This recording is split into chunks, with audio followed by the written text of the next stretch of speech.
Hey everyone, welcome to the first edition of World Sports Daily.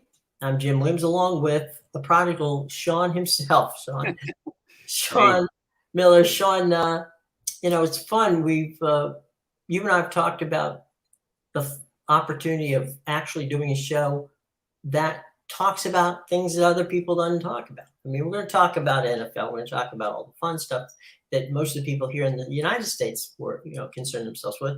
But we have so many people around the world who have other sports, from cricket to Aussie Rules Football to all kinds of fun stuff that you and I have been exposed to, and we want to broaden, that list and make sure that folks out there really know what the heck's going on, and bring on some people that normally they wouldn't hear from. yeah, it's a huge week as well. I mean, you spoke about cricket. Today, the Wednesday and Thursday morning is 3 a.m. here. Right. Is the ICC T20 World Cup semifinals. You got New Right. Zealand and Pakistan, India, England. There's a potential for a Pakistan India final, which would be absolute carnage. I mean, Right. these the countries don't like each other, the fans don't like each other, the teams don't like each other. So, in England, New Zealand, England and India don't, they don't really get along. It's interesting. There's that. And then, of course, the NFL, you got NFL tonight, and you got 200 basketball games tonight. There's 200 NCAA basketball games tonight, and there's odds on all of them. So, Oh man, I'll tell you, the interesting thing to me about, and I know the NFL is headed to Europe for this week. There's going to be the Buccaneers play early on Sunday morning in Germany against against the Seattle Seahawks, and that ought to be an interesting situation. It took Tom Brady all but I guess 58 minutes and 27 seconds to finally get a touchdown on the board yesterday, but they got it on, they won. But it's going to be a crazy week, and let's talk a little bit about some things from yesterday in the NFL. And then we'll talk about some very important stuff with the draw that you were talking about earlier. yeah, definitely. And, you look at some of these games from yesterday and the actual scores and the lines. The trying to bet these games it's tough. I mean, it's the Patriots beat the Colts 26-3. How about the Packers are an absolute disaster right now. Losing at home, scoring 9 points. Or sorry, losing on the road, scoring 9 points against Detroit. That's not very good. Well, look at you have Brady, Stafford, and Aaron Rodgers, the three guys who last were battling it out to get to the Super Bowl, and this year they're all sub 500 teams. Yeah, I mean it's pretty interesting. I mean, just going to show you we call them the standings here. If you watch, sometimes it's the table, but the Bills are 6-2, but they just lost to the Jets. All of a sudden, I think a lot of people weren't super high on the AFC East, but all four teams are over 500, which is, right. I mean, that division is, the Patriots all of a sudden now 5-4. The Ravens have a huge game tonight. I mean, the Ravens can open up a little bit of a lead on Cincinnati, but really open up a 3-game lead on Cleveland. Cleveland's that team in the AFC North where, you're just kind of waiting to see when Deshaun Watson's going to get back where they are. If they're around 500, is he going to give them that big boost to get back? Tennessee lost in overtime yesterday, but I don't, not the worst loss there. The Titans, are already two games ahead of everybody else in that division. The Colts are 3-5-1. The Jags, the AFC West. I thought Denver would be better. I thought Vegas would be better, but they're not. The Chargers game yesterday with the Atlanta Falcons, that was one of the craziest endings to a game that I've ever seen. I don't know if for those of you who didn't see it, what happened was the Chargers are driving for, what they were hoping would be a game-winning field goal. All right. So they're burning clock, right? So they're thinking, all right, let's have 2 runs, run the ball twice, get in a position, kick the field goal, get out of here. All right, because they're playing in the land. On the first of the 2 runs, the ball jarred loose. It's fumbled. A defensive lineman for the Falcons picks it up, runs about 10 yards. The ball is then punched out of his hands by an offensive lineman from the Chargers. It's recovered by a member of the Chargers. So in one possession, they went, and the official was kind of funny because he stood up there and he said, well, okay, the offensive team fumbled the ball. The defensive team recovered it. The offensive team recovered the recovery of the defensive team's fumble. And so they ended up 20 yards, about 20 yards back from where they were going to try to kick the field goal. So that suddenly now the run's not going to work. So Justin Herbert throws a pass. It's an out. He gets the guy out literally about a yard, in that same area, about a yard away. They kick the field goal and they still win. But it was not as easy as it came out. The Falcons lose, the Chargers win. And the Chargers right now, they're they're second place in the West. 5-3, yeah, and you start to look at the AFC. I mean, you got the 4 AFC's teams, the 2 teams in the North, probably just the Titans, and then the 2 teams in the West, really just 2, 3, 4, 5, 6, 7, 8, 9 teams battling maybe for 7 playoff spots. It's early, maybe the Browns get back in and whatever, but it is early. And then the NFC, like you said, I mean, these.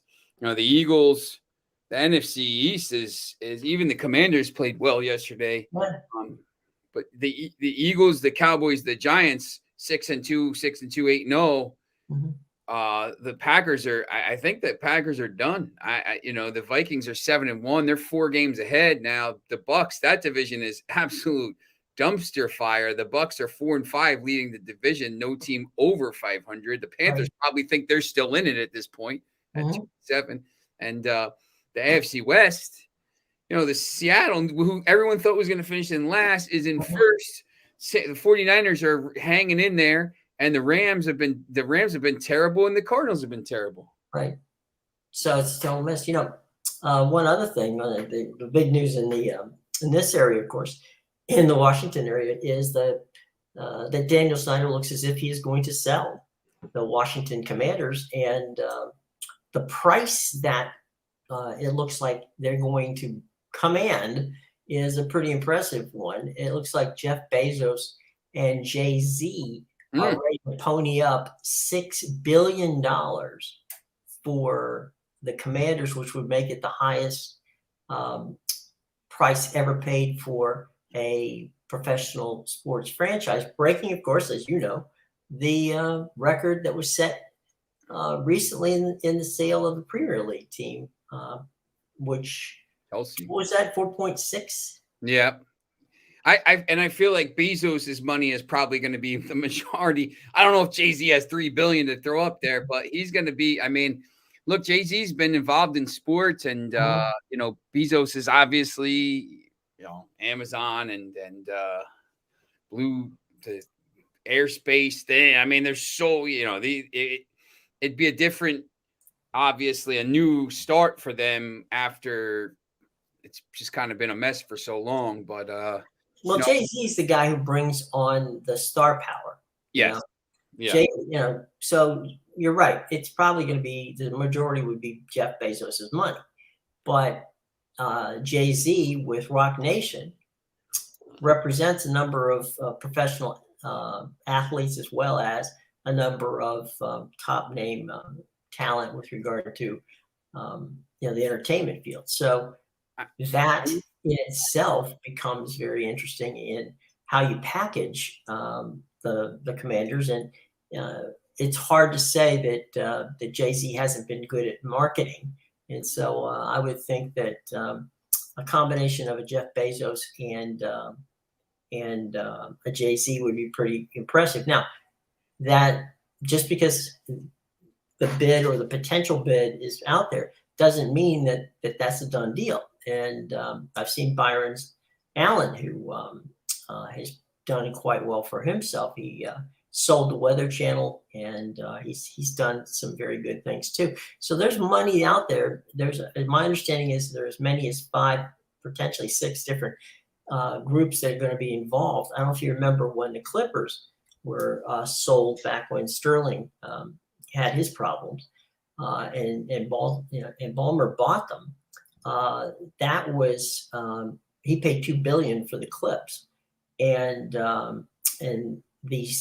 the league had set a 1.6 million, 1.6 billion figure for it, and he just blew everybody out of the water and paid 2 to get it.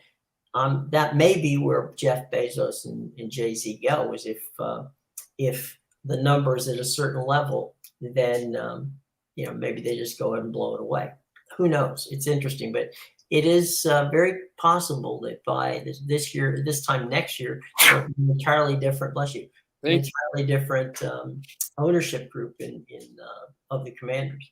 I need Jay-Z and Jeff Bezos to buy Manchester United before they Liverpool. I don't know if you saw today, Liverpool was John Henry said he's putting up Liverpool for a minority share. I think he wants to keep the majority ownership.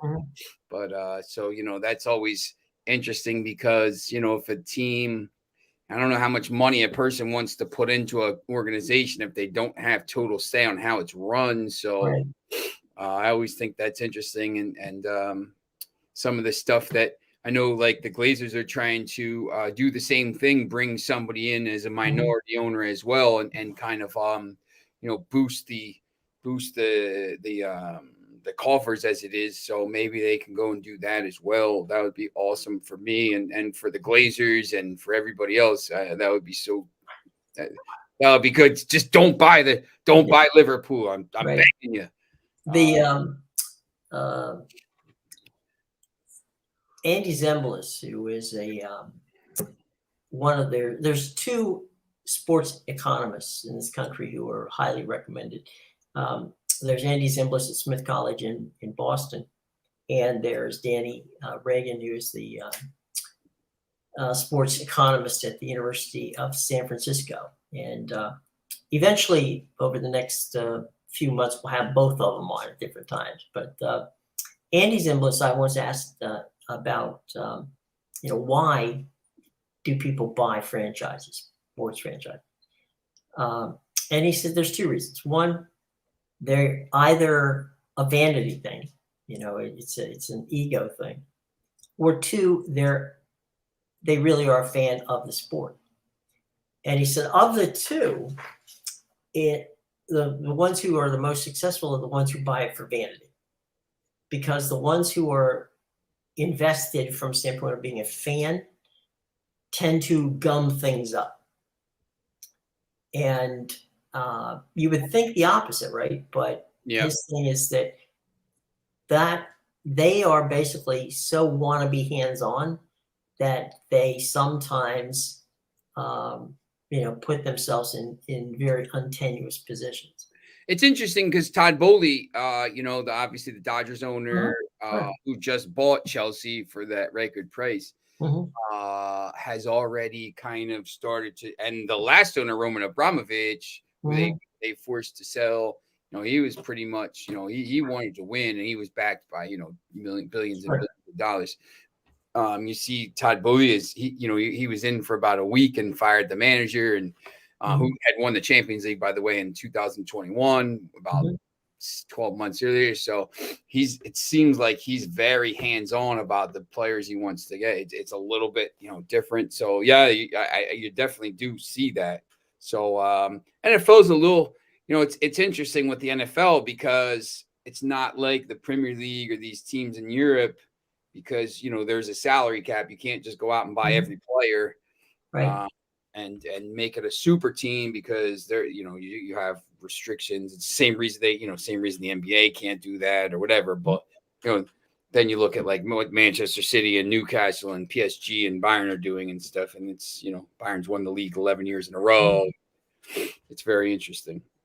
Well, the thing too is that in the National Football League, and to an extent, the NBA and Major League Baseball, everywhere where you have some sort, and Major League Baseball doesn't have a salary cap, but they have their own version of the salary cap, which is the penalty of luxury tax, and that is that the more you spend on quote unquote stars, you have a 53-man roster in the NFL, and then you've got your for lack of a better way of putting it, I mean, it's your practice squad. And with that, you're sitting there going, if you spend X amount of your budget, right, on 5, 6, 8, 10 players, that limits what you can spend on the rest, which then kind of dilutes the talent that, of the depth of the team. So a lot of people don't realize that there's quite a bit of money spent in deferred money, so that the cost of my stars, if I can get them to accept that money later down the line, like an annuity, they may be getting paid 10, 15 years after they've retired, because they've spread the money out. There's some, in Philly, I know that a lot of the Philly people are fans of the Phillies who played in the series. The irony was that the Houston Astros had a far smaller payroll than the Phillies. That's right. And Bryce, all of his money is not deferred. So there's the nut right off the top of Bryce's cash. And they signed a big deal with, let's see, who are they? Well, Zach Wheeler's wasn't that big. JT Realmuto's contract was pretty good stuff. So you can end up like San Diego has $500 million tied up in their third baseman and their shortstop. So, how else can you go? You got 23 other players to put out there. Yeah. And, I think the interesting thing about baseball, obviously, too, like you said, Houston's been, won 2 World Series now. Right. And Philly, EJ, yes, Philly, first team in the history of ever to lose 2 major championships on the same day. The Union lost in penalty. The Union were up 3-2 in the 126th minute and lost somehow in 9 minutes of injury time. They gave up a goal to Gareth Bale and then lost on penalty kicks. And then obviously the Phillies, the series was over, I think, in they hit all those home runs. They got no hit the next night, and that was the turning point. The next game they had to win. They lost that. As soon as they lost that game, I thought it was going to be easy 6. But yeah, the Astros, I think, are a better team. But once again, the Phillies did spend more money, and the Padres, and the Dodgers, the National League. It's interesting because they're spending a lot of money. But well, you just touched on the Premier League, right? And other leagues in Europe where they spend, a tremendous amount of cash, and they don't have salary caps in that regard. Right. And so, how do you think that? Let's do a parallel real quick. What would it be like if there was a salary cap in, say, the Premier League? I think it would be a lot different. I mean, I'm just going to share the screen here, and this is Champions League draw was today. Okay. So here's the odds to win the competition: Manchester City plus 175, Bayern Munich plus 700, Liverpool plus 900, PSG plus 900, Napoli 1200, Real Madrid, Chelsea, right? And then you got Tottenham, Benfica, Inter, AC Milan, Borussia Dortmund, Porto. Smaller teams from smaller leagues. Leipzig is, pretty big, but Bruges from Belgium. These teams, oil money. Bayern Munich, Liverpool, oil money. Napoli, Real Madrid, biggest team in the world. Chelsea, the teams that are favored to win here, it's not by surprise. I mean, this Benfica team is pretty good. Benfica just beat PSG in the group. I mean, they won the group, and they're all the way back here. And Benfica has a pretty decent draw. They play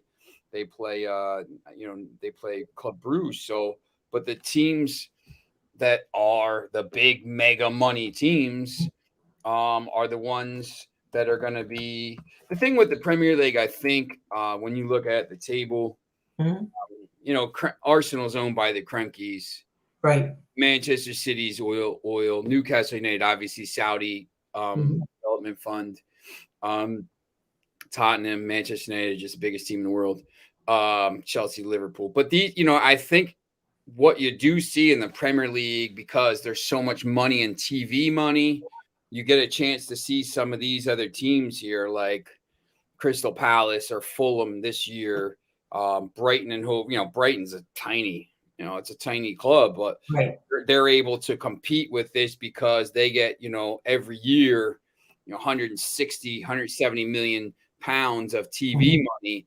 So they can go out and spend some money. So yeah, I think that's the one thing. Preb will never have a salary cap. It's gone too far now to change. Yeah, Foxy, I think it probably won't. Maybe the Super League might, you know, if they go to this European Super League and they have those 20 teams in and they just say, listen, here's the deal.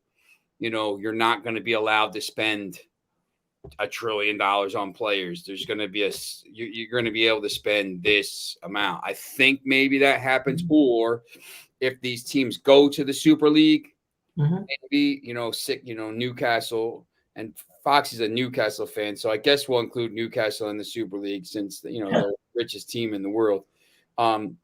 Maybe if those teams do go, if you pick up the top 6 teams here and take them, you know, does the rest of the Premier League then get a salary cap to be able to compete with some of these other, you know, things that maybe you do that. So, but I think it might be, it'd be interesting. I wouldn't, you know, I'm a Manchester United fan. So like, you know, our scouting department is terrible, but like, you know, for a team like Brighton or a team, you know, like Palace, who brings these good players in every once in a while, you know, that it would be interesting to see, because I think they would be able to compete with some of these other teams. So, well, don't you think that in many regards that the part of the charm, I guess you would say, of the league, or something certainly to me, part of the interesting aspect is that I kind of like the idea that you could be relegated. I mean, it forces you to do something. 100%. That's the problem. I think that's the problem everybody has with the MLS. Like, you know, it's just, it doesn't matter. Like, if you finish last, you know, it doesn't matter. You just go again next week. Can't see the Super League ever happening for Newcastle. Fans won't allow it. Maybe the Saudis make their own league or something to compete with the Super League.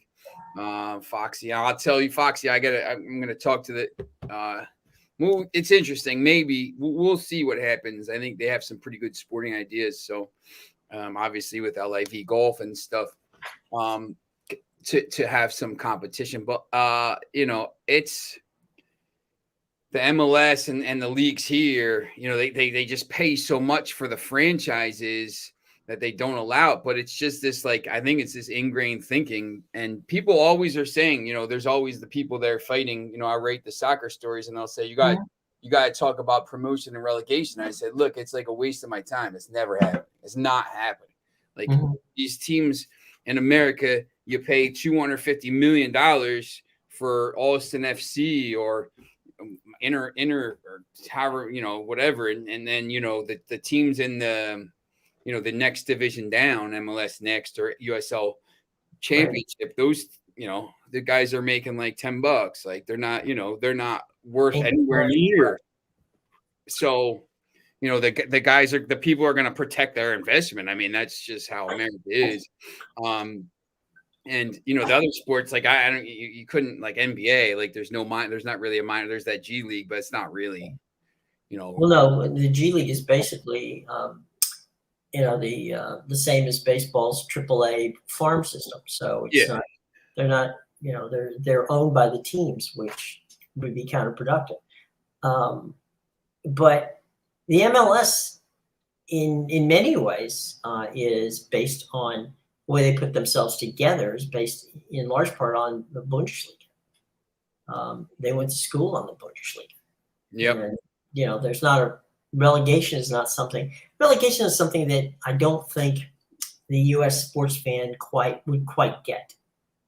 And I think that would be a problem for them, is that, especially because in this country, so many of the stadiums are built with, money from the city. So if, each city builds a stadium for $200 million or $300 million, and they turn around and the team is relegated, Yeah, that's not going to happen. they're gonna raise bloody hell. Yeah, So, they'll repossess the stadium. I mean, they'll go bankrupt. It's just not really going to happen. And they always say, "Hey, you rate all these Premier League. You're a fan of Manchester United. You got to support them." I'm like, look, it's a good idea, but it's just not going to happen. So like, why would I waste my time like arguing about it? And there's people that like constantly. It's just like it's like their whole life. And I'm like, listen, you're like, it's like saying, it's like trying to fight for like the sky to be red or the sky to be like, it's like, no, it's blue. Like, it's like, it's not going to happen. yeah. So, like, what's the point? I started soccer with the NASL. Yeah. And we're talking about the Cosmos, the Rowdies, the big time at NASL. Back when Pele and Giorgio Canaglia and Rodney Marsh and all the guys played. And I honestly think, had that Gulf and Western not screwed it up, that there might have been a pretty darn close to a Premier League in the United States, if that would have been left to grow organically. But unfortunately, that's not, the country doesn't have the patience to let that happen. And so they got crazy, and Gulf and Western tanked the Cosmos, and then that kind of tanked, the league. But that in the 70s and the early 80s, the NASL was a pretty impressive league to watch. In large part, they were attracting players from all over the different countries. And, were they the top players? No, but they certainly weren't bad. I mean, Johan Cruyff wasn't at the end of his career when he played here. Best. Same thing. Georgie Best. Yeah, there's good players. Yep. Georgie Best. As my good friend Ray Hudson likes to say, the one-eyed goalkeeper, George, was Gordon Banks. Remember Gordon? Yeah, of course. Yeah, for the Fort Lauderdale Strikers. It was like Hudson said, I used to have to play to the right side. I said, why? Because he couldn't see out of his right eye.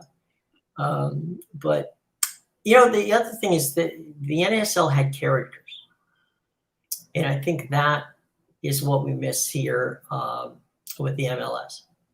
There's players, but they're not. Maybe I'm wrong. And I'd like to hear from you guys and from the fans.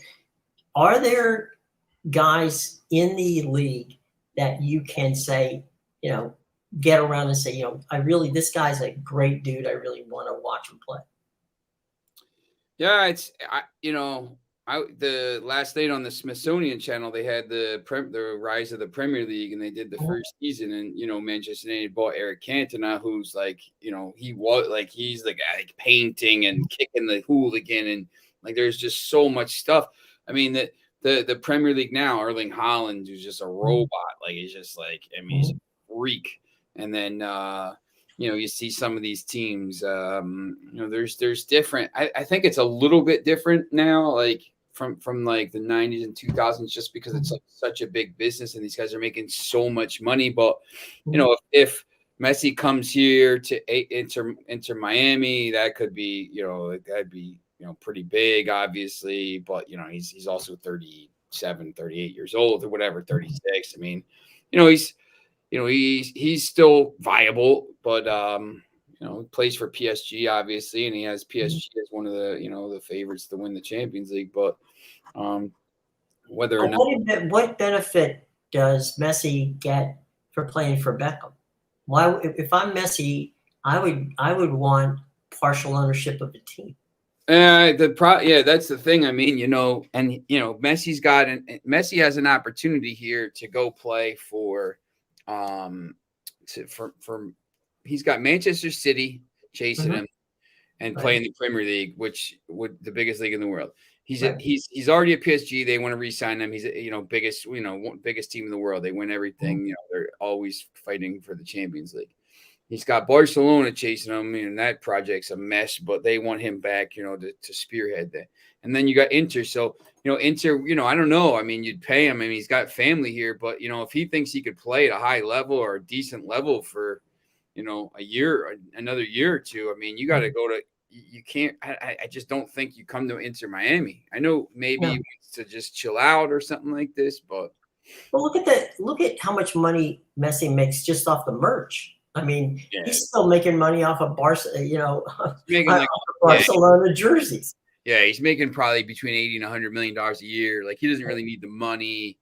I maybe he just comes over here. To me, if I'm Messi, right? Why do I want to go someplace and make Beckham look good? Hey. I mean, there's ego involved here. Yeah, it's just maybe maybe they're trying to make him the face of the MLS ahead of the World Cup, which would be interesting. But still, like, I don't know. I mean, if it was me, I obviously wouldn't go to Manchester City because I don't like them. But if it was me and I'm trying to choose between these clubs and I don't know. I mean, why wouldn't you stay at PSG? That's not a bad place. Yeah, clearly. I mean, that's what I would do. I mean, I'd stay at PSG. I mean, you got if Mbappe leaves, you got Neymar. You're going to get somebody else. Right. It's clearly a huge sporting project. You live in Paris, not such a bad place. Yeah, it's I don't know. Hell, if you can go visit Roger Federer and live in Monaco and still be exactly 2 hours away from playing in Paris. Yep. And so just before I think we only have about 200 basketball games today to get through. What are some of the top basketball games today? Some of the top games today are, let's take a look. I know Villanova's playing LaSalle at home at 6:30. I'm going to go on by the book in Washington, D.C. and talk a little bit about some of those games down there. I know because Maryland plays, Towson's playing Albany at home. The Columbia, my guys are playing at Rutgers, 20-point underdog there. Terrible. There's not a lot of great games today. I looked at this Duke-Jacksonville game. I thought, Duke with a new coach here, and because we sent my guy Hubert Davis in North Carolina, sent them into retirement. So there was a time when Jacksonville had a fantastic basketball team. Early 70s, they're playing against UCLA. Yeah, they played the national championship. Yeah. With Joe, Joe Williams was the coach. He had that white suit that he used to wear. What's it? You're in Philly. What's it like a Villanova school without Jay Wright? Yeah, I don't know. I mean, it's going to be interesting. What's going to happen here with this team? I don't know. It's. And Bill Self is what, 3-game suspension? He won't be able to. Who's the Villanova coach now? I don't know. I was his assistant of Jay Wright's. I forget. It's okay. Anybody in the audience give us a Jay Wright? Yeah. Look, I think that's an interesting game because same thing with the Duke Jacksonville game. Jacksonville's Tobias, MLS owners have invested too much money that the risk of relegation scares them. No relegation equals guaranteed money. Yeah, 100%, Tobias. 100%. Yeah. Oh, you're right, Tobias. And they got that deal. They just got the deal from Apple TV. Yeah, they don't want to screw with that. Yeah, yep, and they're going to bring, they're actually trying to bring more teams in. That scares me. The more you're starting to dilute stuff again.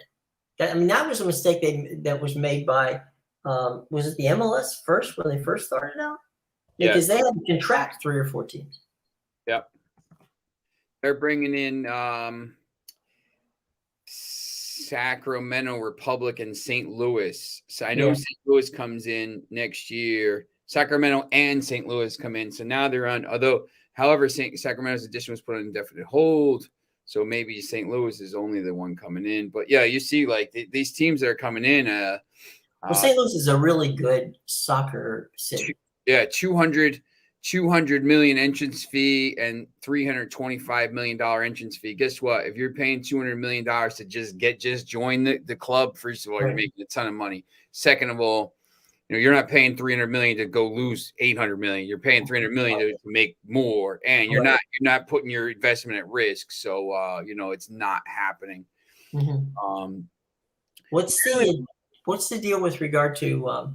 I heard that there was a possibility that they would either look at the possibility of relocating or selling Columbus. I think they were going to do it, but maybe they didn't. Maybe I forget if they sold the club or I don't think they haven't sold it yet. But I think that the ownership in Columbus is soured. They wanted a new stadium. They weren't going to get it. Yes. And as we all know, when owners don't get new stadiums, first thing they start talking about is moving. By the way, that was what happened in Oakland with the Athletics in 1975. And since 1975, they've been rumored to move just about every 2 or 3 years. It might happen this time. I don't know. But at the end of the day, they're still there. Baseball is a lot tougher to move franchises than other sports because of because of their limited situation with the deal that they have with the United States government. So they can't move in. There are now cities saying, if you move a team, and as we said before, the city built you a stadium, then whoever, look at how Kroenke had to end the league. The NFL had to pony up to pay St. Louis a fee, that was in almost $500 million for moving to LA without any potentially good reason. Yep. Yeah.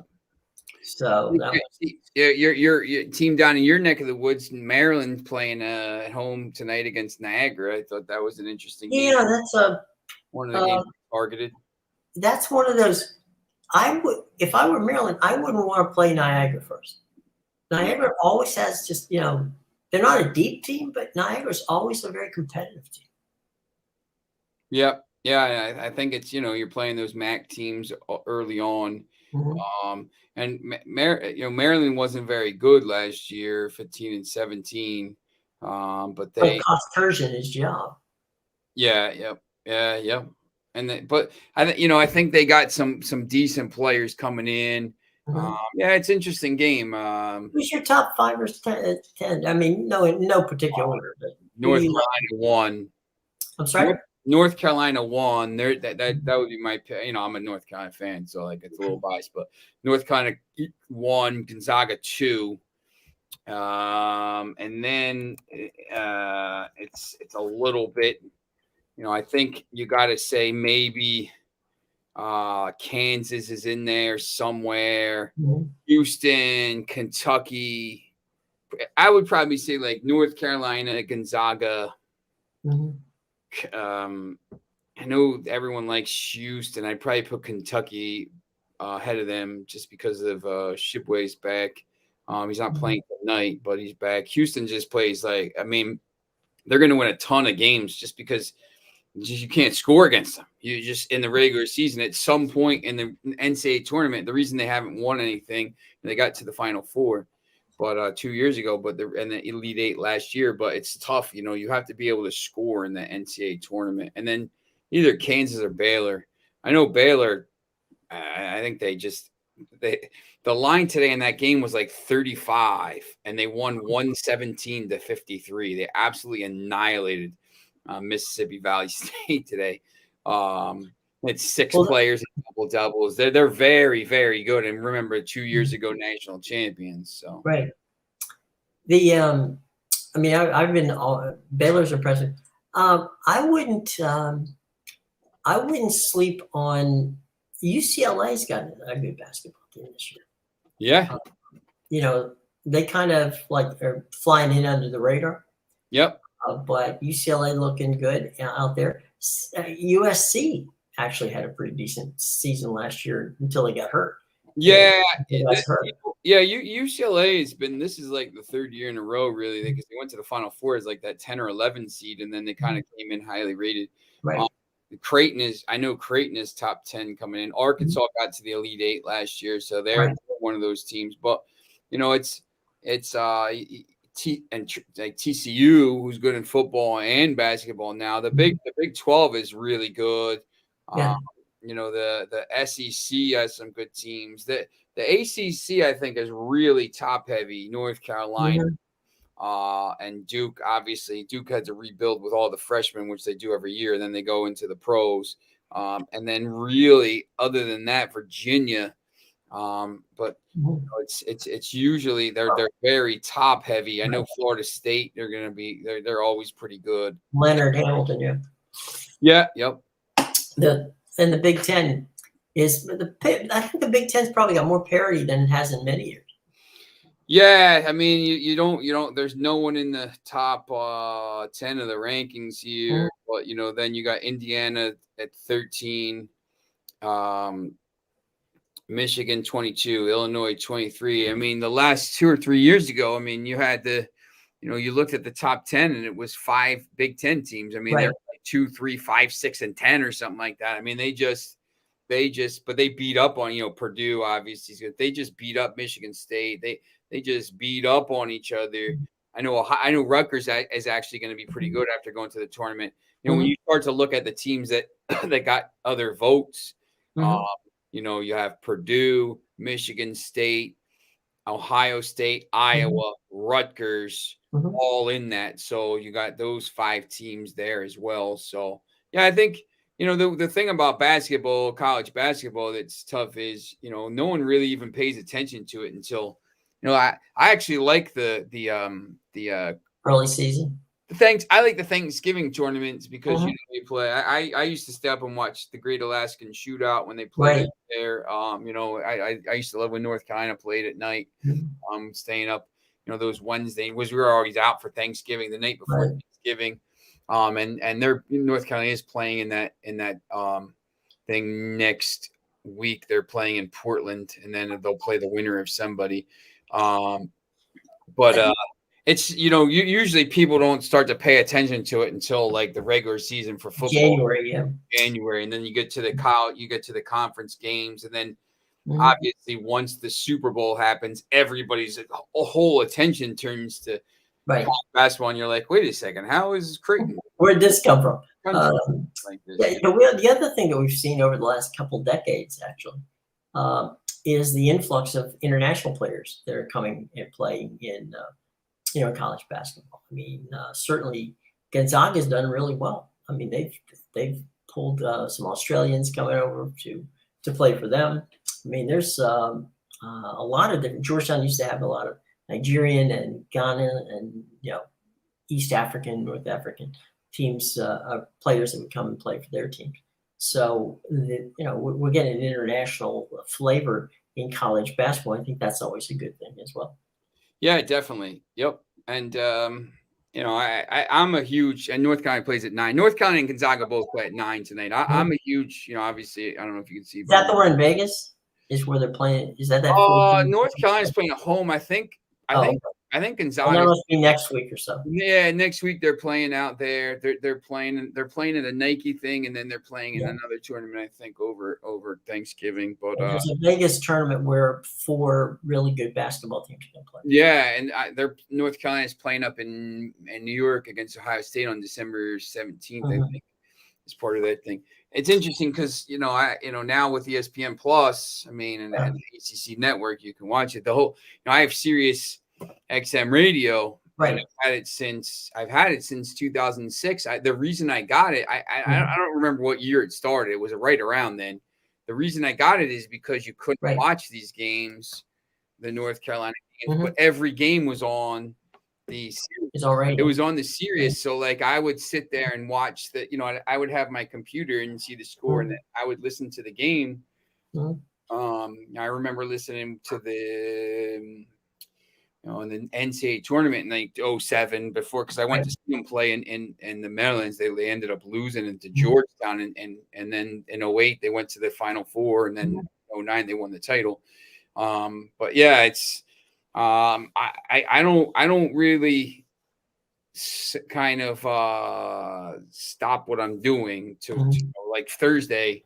Like I'm not. I have Manchester United plays at 3. I'm watching the game. Like when Manchester United plays, I watch the game, even if I'm working or if something. I have my iPad with me. Like when North Carolina plays in a game, I try to watch it as much as I can. It's when they're not as good, it's whatever. But when they're good, I do try to watch them. So I used to have West Durham on the call. Yeah. Yep. Yeah. When I went to the Final Four in San Antonio, they were giving out this new national championship or National Player of the Year award, and and the Coach of the Year. It was Bruce Pearl from Tennessee and Tyler Hansbrough. And I was walking around with like they're like, hey, we're giving out this new award. Would you like to come to it? And I was like, who's Tyler Hansbrough? I'm like, I'm in a North Carolina. I'll show you the picture tomorrow. Like. I'm like, yeah, what do you think? There was like nobody there. It was like me and like whatever. And like I was talking to Bruce Pearl and Tyler Hansbrough, and like nobody came to this thing. And it ended up being one of these, like now it's probably a big award. But like at the time, it like nobody really knew what it was. And they're like, hey, do you want to come to this? So, yeah, of course. Sure, why not? Yeah. You're talking about the that Final Four. I actually have the jacket. It's a combination suede and leather jacket that has the insignia on it from the Final Four that year. Nice. So I wear that's my baseball jacket. I wear it everywhere because it's warm, and B, you can beat it up and it still looks fine. So there you go. Fashion tip. Anyway, the point that Foxy was bringing up, I got to tell you, Foxy, they're St. Louis fans, okay, are probably some of the best fans. I'll put it this way. They are the best baseball fans in all of sports because they're knowledgeable and they're polite, and they give respect to both sides of it all. I did not like seeing them lose either of their football teams. The Cardinals, of course, because of Bidwell, and that's just Bidwell being Bidwell. The family, just don't even get me started on the Bidwell family. And then Stan Kroenke taking them and moving them to LA. That was just, there's nothing you can say. I mean, St. Louis has been used pretty badly by the NFL, and certainly, as I say, they've got fantastic fans in St. Louis, and I hope, and it's a great soccer city. So I hope that they enjoy their soccer. And I was surprised, to be honest, it had taken so long for St. Louis to get a soccer city, because there's some really good people that. There's a Ricky Davis who back in the day came out of St. Louis, and EJ did some research here, part of the research department. He's talking Villanova, Northern Kentucky. He's taken Villanova, Northern Kentucky, Siena, Duke, and the Ravens. That's an interesting group of teams tonight, EJ. What do you think there, big guy? Yeah, I like the Villanova game. I don't know who Northern Kentucky. I have to look and see who they're playing. I do like Duke. I think the Ravens. I thought Siena lost a lot of players. Yeah, they're just so very, they're so well coached. They're at Holy Cross too. Siena -3.5. That's interesting. I just saw something online about University of Tennessee Martin against Pittsburgh, and Pittsburgh's best players out, and the line is 8.5. I don't know what time that game is. He said take UT Martin, so I thought that was pretty interesting. Right here it is. What was Pitt giving? It's 8.5. Yeah, it's 8.5, and Pitt is missing Let me see if I can find it. I got this Real Madrid. I need Real Madrid to win here. They keep giving up goals. That's not good. 2-2 at halftime. John Hughley is out. So why is Tennessee Martin? This is Mike Randall. Why is Tennessee Martin a 8.5 point underdog against Pittsburgh team without John Hughley? So I think maybe, EJ, if you like that game, that could be interesting. I don't love taking underdogs, but when I'm looking at these games here, I'm trying to target teams I think they're going to win big. I like North Carolina. I think they win big tonight. Gonzaga probably wins big, but when you look at Gonzaga and these games, I do like everybody's on the Saints, which means I take the Ravens. How much is the Saints giving? I mean, the Ravens giving 1.5 in New Orleans, but yeah. Total points by Gonzaga is over 94.5. That's a pretty good play, I think. And then total points in the North Carolina game, which is going to be around there. I think they're going to absolutely annihilate. The Ravens need this game, number one. Number two, they play close games. I mean, they just play ridiculously close games. And yes. I don't know why, but it seems like every time they play, it's like a 3 or 4 point game. I'll say that, and of course tonight they'll beat the Saints by 30. But that just seems to be the way they're playing. I mean, I'm sure that Harbaugh would rather they not play close games. It's not doing much for his constitution these days. But yeah, absolutely, they do play close games. I don't see. I mean, the Saints are a wreck. Yeah, it's Andy Dalton. Yeah, I don't know. I don't really like the game to be. I like the. I think is Kamara playing? He might. I like the Ravens over 23.5 points. He likes this Northern Kentucky game. Northern Kentucky is basically a 1 point favorite at home against Kent State. I think that's interesting. I do. So EJ, I like North Carolina here at 87.5 score over. I think North Carolina puts up 90 tonight. I just watched them play the other day. They scored 100 and some points against somebody in a scrimmage. They just want to push. So that would be probably Alvin. Oh, it just said Alvin Kamara anytime touchdown. So I guess he's playing. I guess I was just looking myself. It says here, Fantasy Tracker says that Kamara is a good play. Yeah. So, all right. Well, I don't like the. I don't know. I mean, I think the Ravens, like you said, need the game. I would just, I would probably take the Ravens, to be honest. But yeah, I don't. I mean, it's only 1.5. So I would take the money line, but yeah. So so that's get yourself in trouble there. Yeah. Yep. I just or take the Ravens. I think they score some points tonight. But let's put a bow on NASCAR. And, okay. The season ended yesterday in Phoenix, and it was a Penske win. Ford with Joey Logano and piloting the car. Good year for Penske. Penske won the championship in IndyCar, and he won the championship in NASCAR, and he also did well in IMSA, which of course is the international, the folks who we all know from the 24 Hours of Daytona, 12 Hours of Sebring, 24 Hours of Le Mans. So it's been a good year for him. Joey Logano took home, that's his second title in 5 years, I think, for Penske. Yep. And Jersey guy, yeah. So Joey Logano gets the title. Penske gets the title for Ford. And our hearts and prayers and thoughts go out to the Gibbs family, who lost yet another member of the family this past weekend. And sorry that the coach lost his other son.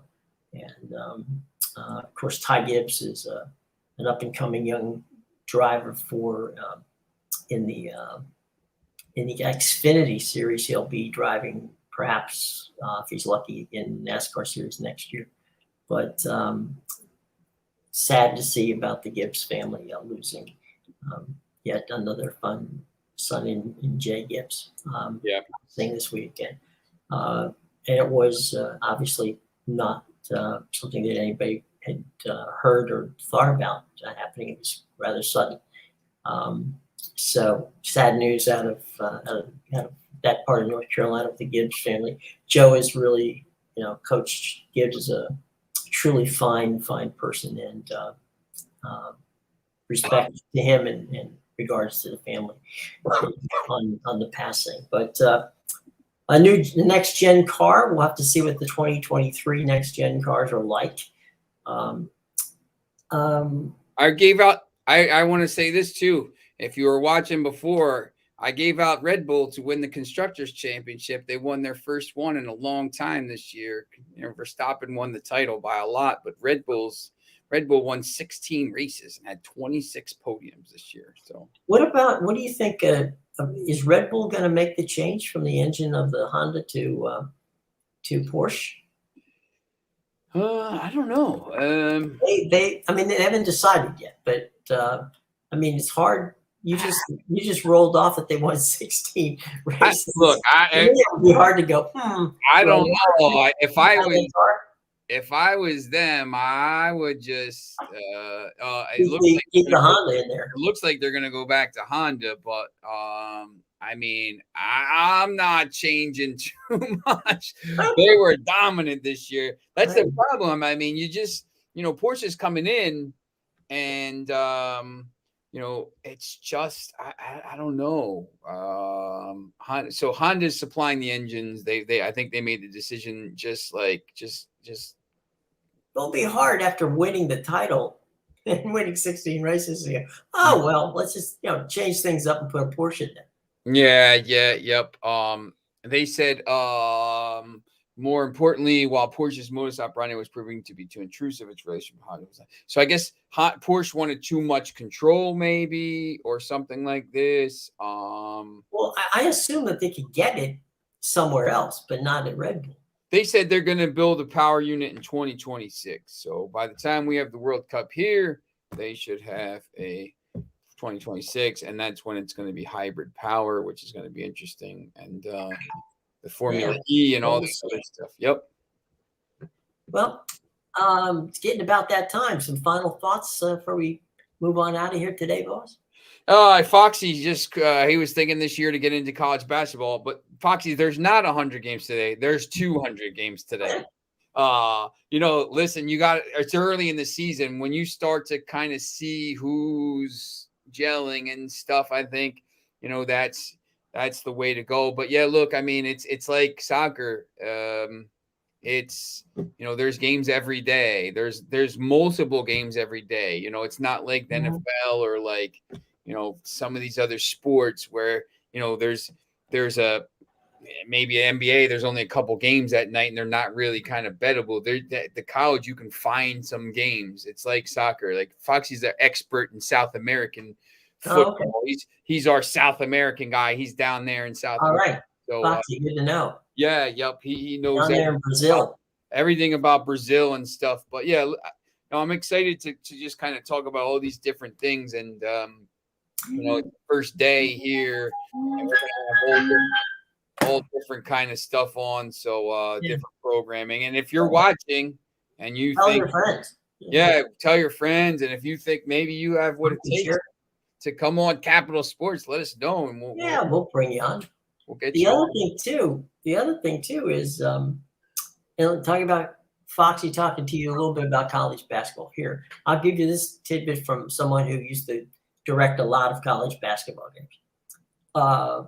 The worst time to pay attention to weather, pay attention to weather a lot, because unlike college football, where people travel by chartered airplane, that is not the way college basketball works. College basketball is a get on a bus and drive. And sometimes when you look up and see that it's snowing and you're waiting, you're seeing buses and traffic going nowhere fast. Sometimes it's difficult. So check out I would say from December through February, always look at those teams in the Midwest or, out in New England, all over the place. Traveling can be difficult at times, especially among those smaller schools that are, the ones that you truly like to get involved with. But when you're sitting on a bus for 10 hours instead of 4 hours or something like that, it affects your play, and so it bores you. Gets you messed up. But looking forward to seeing you all tomorrow, and we're gonna have a lot of fun. And as Sean says, we always want to hear from people about all different types of sports. So you got some sports you want to talk about? Let us know. Yeah, if you're an expert in the cricket, please let us know, because I'm trying to figure out where to go with those games. So we've got I've got some friends who are from Barbados, and the Barbados folks love cricket and they know their cricket. So we'll see if we can pull somebody from there, or if you and I know a lot of people over in the UK. Maybe we can grab. Maybe I'll call Joe Hammond and see if he can pull us somebody over to talk about that. So we'll go from there. All right. So any final thoughts, guys, before we go? Okay. Well, thanks for joining us, and we'll see you tomorrow, same time, the same station, right here.